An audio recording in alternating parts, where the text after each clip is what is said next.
Hi, my name is Yin Gao and welcome to Dr. Gao's classroom. I'm a professional philosopher and I love classical Chinese poetry. Of course, I also have a passion for philosophies. I have been teaching classical Chinese philosophies for many years. Poetry is my hobby, but philosophy is my life.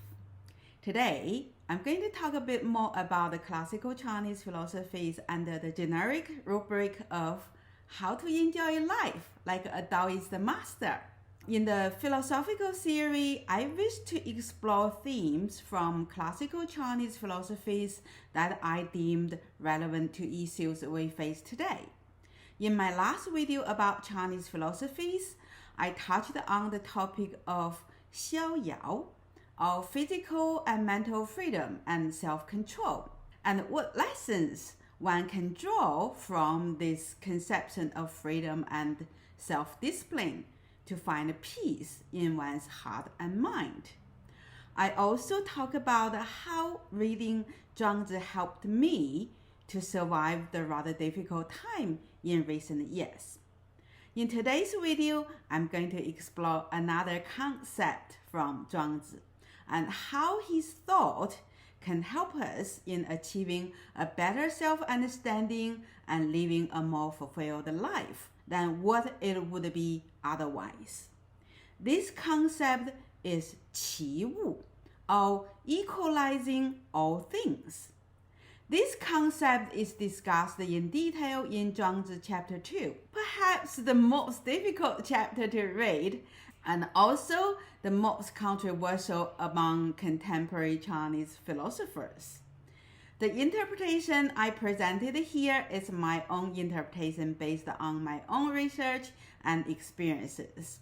Of course, I might cite other scholars' research, but if there is any misinterpretation of their work or the original Zhuang, I'm solely responsible for that.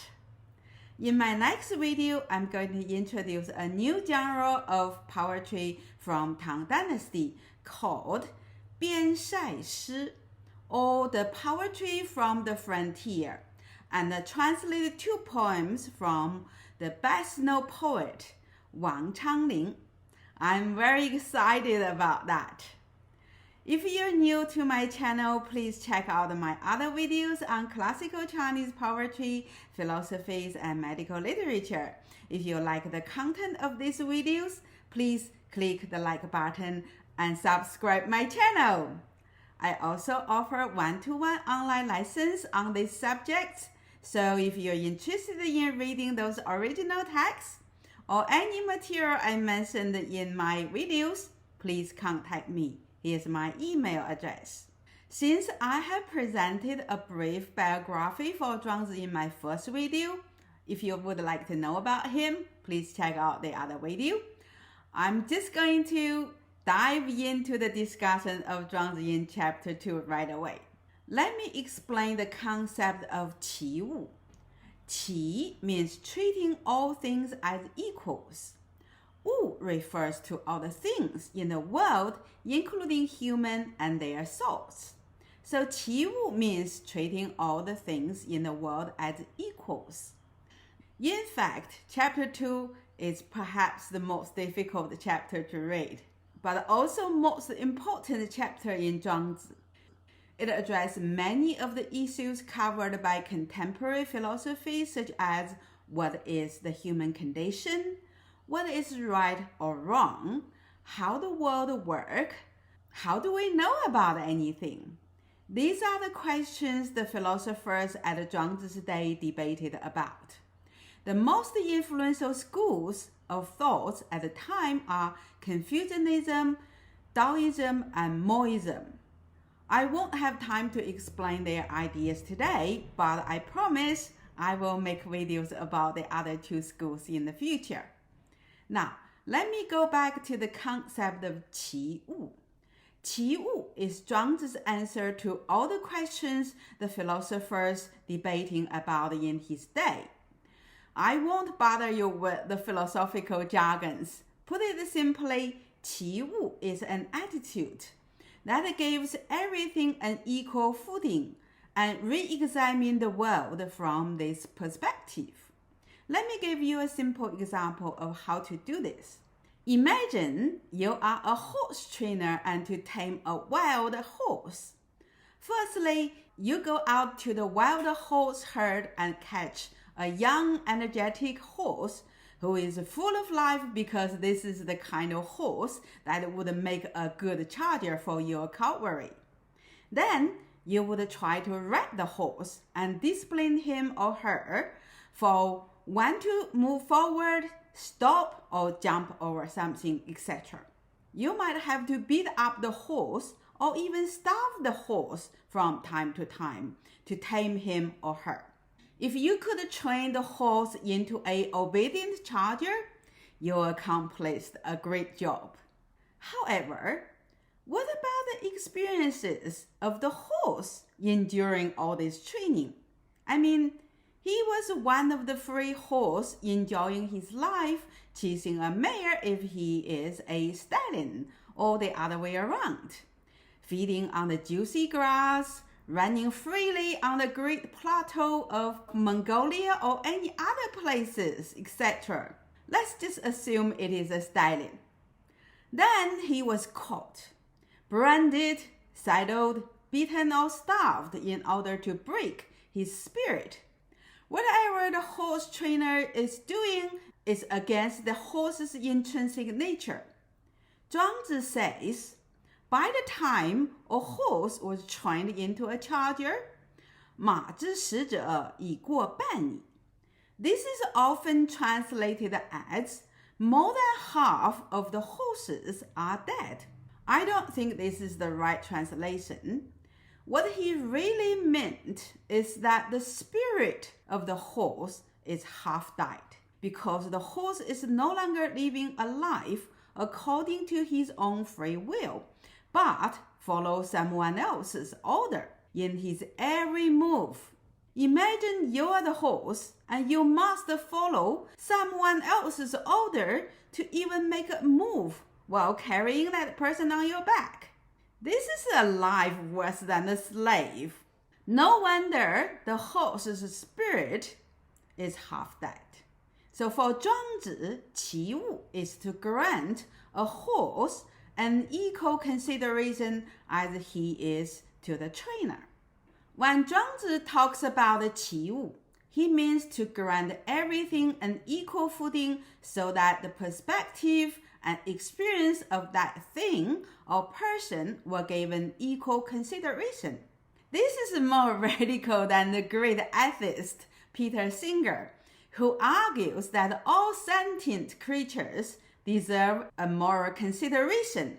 For Zhang, it is not just the sentient creatures deserve moral consideration, but all things deserve a consideration about their perspective, and hopefully all things can coexist in a harmonious world once we do that.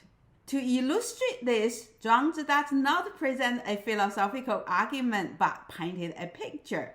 What would happen if we do not give others an equal consideration even among humans? What kind of hell we would be living in? Firstly, he assumes that everyone sincerely believes that they have the truth. That is, to give priority to his or her own perception and experience as we all inclined to do so. In other words, we believe our reality is the true reality and our beliefs is the absolute truth, while others are wrong. We all know what would happen when someone disagrees with our beliefs.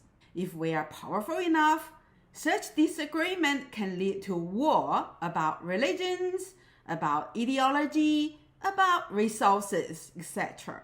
Then he explains not about these catastrophic events which were happening all around him. He just used an example of what happened among the philosophers who were debating about the philosophical issues about what is right or wrong, what is beautiful or ugly, What do we know about this world around us? How do we perceive this world around us, etc.? In fact, Zhuangzi does not even care about who is right. He does not even want to be involved in this debate. What he cares about is that how this kind of debate impacts on the lives of those philosophers involved. Now, let me just read an excerpt from chapter 2 to show you what a language master Zhuangzi is. 大智贤贤，小智尖尖，大言炎炎，小言沾沾。气昧也，浑交；气绝也，行开。与皆为垢，日以心斗。慢者，教者，密者。小孔惴惴，大孔漫漫。其法若鸡瓜，其实是非之谓也。其流如主盟，其守胜之谓也。其杀如秋冬，以延其日消也。其厌也如坚，以延其老续也。尽始之心，莫使复阳也。Now, let's look at the first two lines. 大智贤贤，小智尖尖，大言炎炎，小言沾沾。大 means great. 知 means knowledge. 贤贤 is an adjective describing something that is big or comprehensive. 小 means small. 知 means knowledge again. So 大 and 小 can not only measure the size of things but also the scopes of things. 大知 and 小知 are usually translated as great knowledge and small knowledge. However, they can also be used to refer to people with knowledge. Based on the adjectives for the two kinds of debater, I translate the term as influential debaters and specialized debaters. 尖尖 is an adjective describing a discussion focusing on making distinctions among the most trivial things. The best English counterpart would be splitting hair. So that's how I translate the term. 大 again means great. 言 means speech. 炎炎 means aggressive, like fire, like fire burning. So that's aggressive. 小 means small. 言 means speech. 沾沾 means drawn on.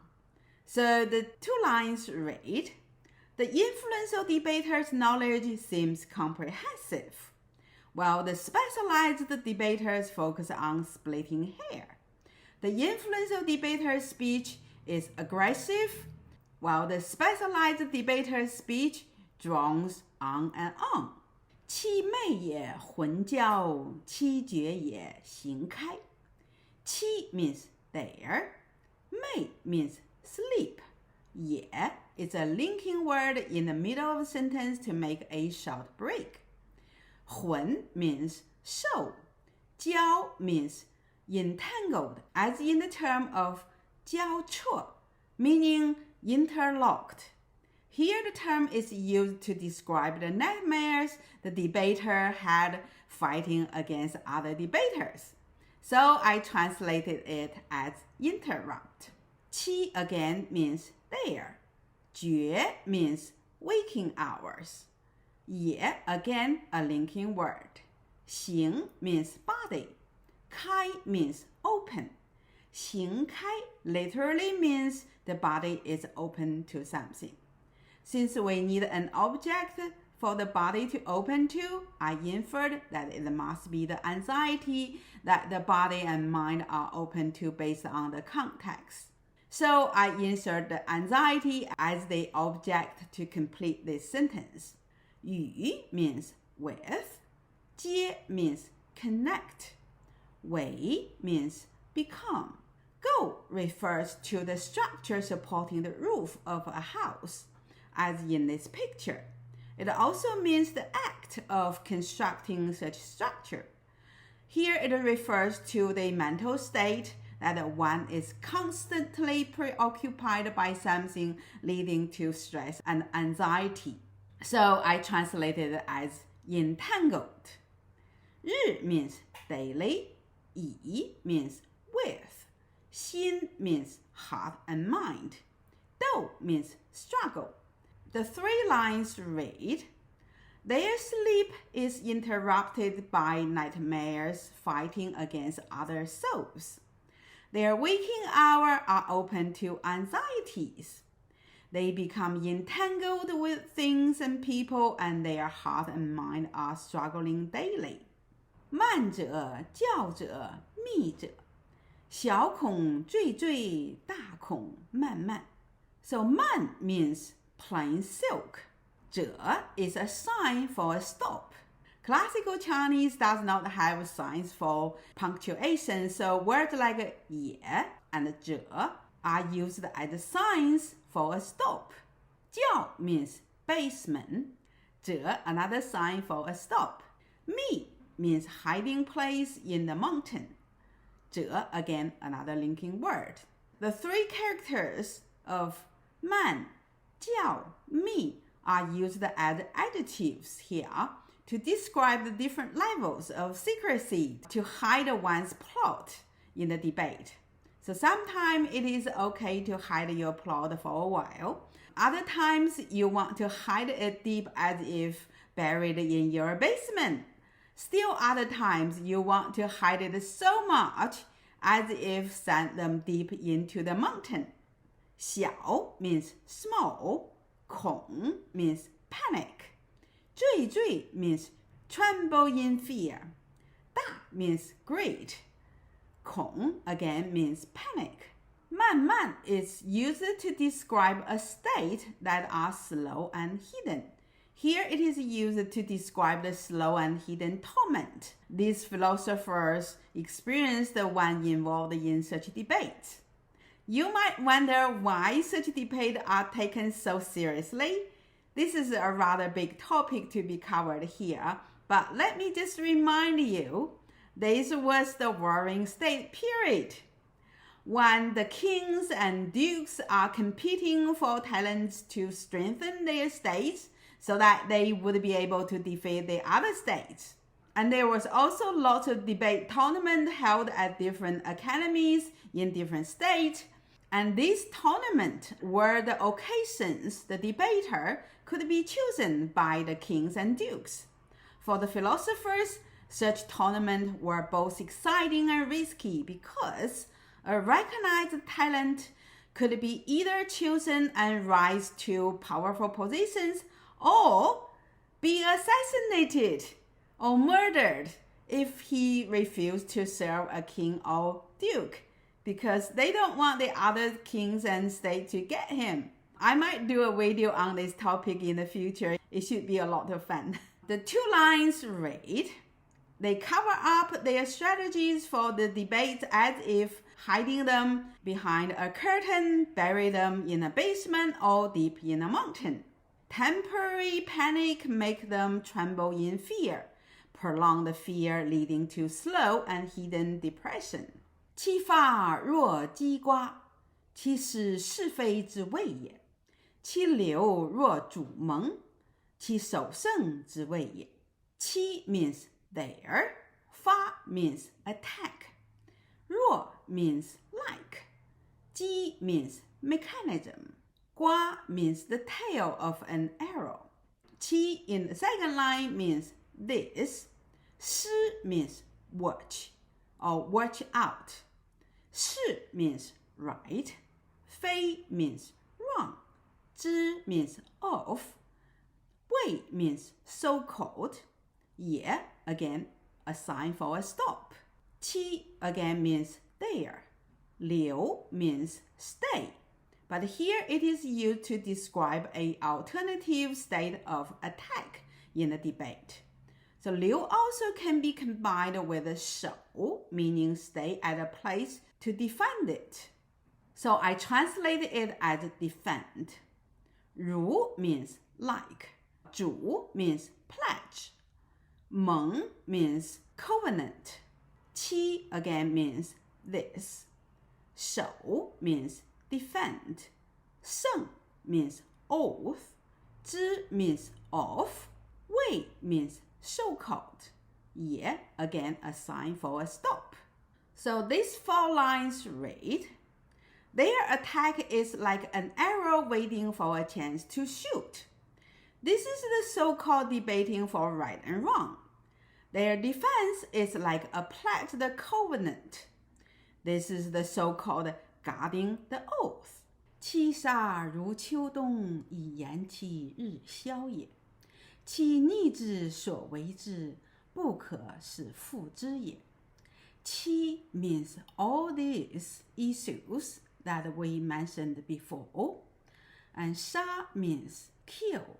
But here we need to have an object, so I added the spirits in my translation. Ru means like. Qiu means autumn. Dong means winter. Qiudong is used here to describe how plants and insects are killed during such seasons.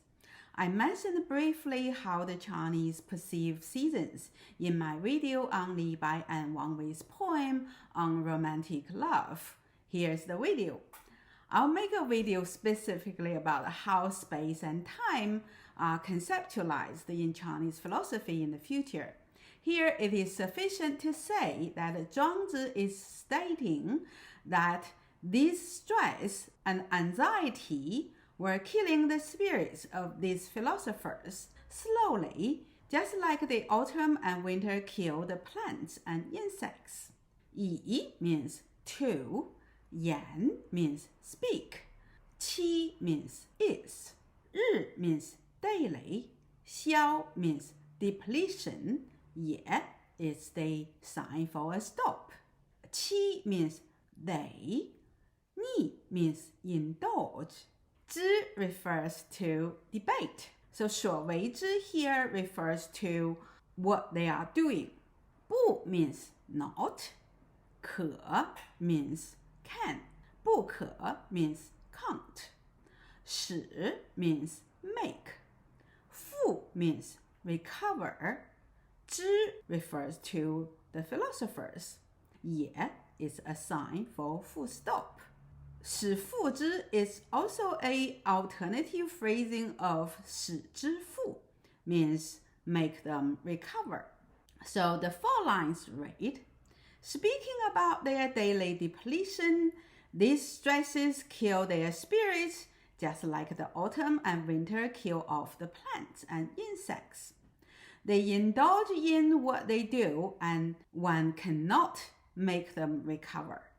其厌也如坚，以言其老序也。尽使之心，莫使之复阳也。其 means they, 厌 means trapped, 也 is a sign for a stop.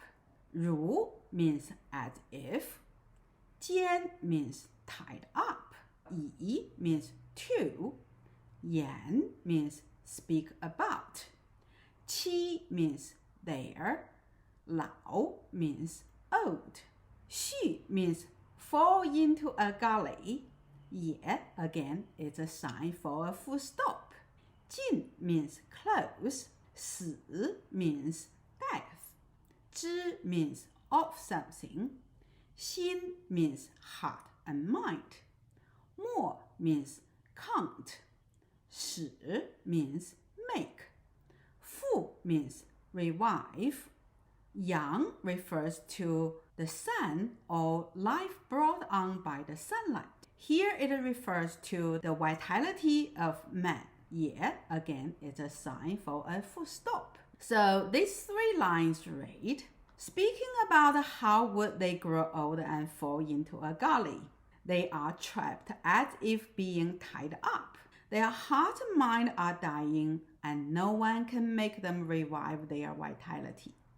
The mental and physical states described in this passage might not fit with the academia life today. However, many of us can identify with the stress and anxiety experienced by these philosophers. We might not encounter the risk of death daily, But we do have to deal with a lot of issues causing ongoing stress and anxiety. These stresses and anxiety are killing our spirit, just like the training of the charger is killing the spirit of the horse. Such experience can be quite common if you work in a company with a toxic competitive culture, as we all heard about. Some of you might have heard about the 996 company culture in China, where you are expected to work from 9 a.m. to 9 p.m., 6 days a week. Those companies can do this because if you do not do this, there are others who are willing to do it. As an academic, I know it is not uncommon that sometimes we work up to 60 hours a week if we want to advance our career, or even just to complete the allocated work from time to time, like marking aces at end of term. It's not unusual to work up to 60 or even 70 hours a week. The worst part of this workplace culture is the toxic culture of competition. One is constantly stressed that you might be replaced by others, even made obsolete by machine. I heard a story from one of my former colleagues that a few years back, her school decided they're going to cut one position out of 3, meaning that the 3 of them have to compete for the 2 remaining positions. Well, she left, and she's having a much better life now. We also heard about that many jobs might be replaced by artificial intelligence in the near future. Well, I won't have time to discuss Zhang's solution to all this stress and anxiety. I'm going to talk about that in my next video on philosophy. But I can give you a bit of a head up here. For Zhang, the debates about what is right or wrong, what is beautiful or ugly, how the world works, how do we know about anything, are not even relevant. What is relevant is how to get out of this endless debate or figure out not to get involved or entangled in the first place. What is relevant in our issue today is not about how to win this rat race, but how to get out of it, or better still, how not to be entangled in such a rat race in the first place. So I probably would have my next video on Zhang's philosophy in about 4 or 5 weeks' time. In my next video on poetry, I'm going to introduce a new genre of poetry called 边塞诗, or poetry from the frontier. As I mentioned in my video on Du Fu, the Tang Dynasty emperors were quite ambitious and adopted an expansionist international policy. They attacked Tibet, the Mongols, and small countries to the south and west of their empire. Hence, a lot of high-rank officials achieved their status by military achievement. Many of Li Bai's friends, such as Gao Shi, Chen Shen, Wang Changling, joined the army. And Gao Shi was quite successful and became the deputy minister for the Ministry of Justice. I would start with Wang Changling, the best known poet for poetry from the frontier. I'll talk a bit about Wang Changling's life and translate 2 of his poems. If you're new to my channel, please check out my other videos on classical Chinese poetry, philosophies, or medical literature. If you like the content of these videos, please click the like button and subscribe my channel. I also offer one-to-one online lessons on these subjects. So if you would like to read the original text or any of the materials I mentioned in my video, please contact me. Here's my email address. Otherwise, thanks for viewing my video, and I'll see you next time.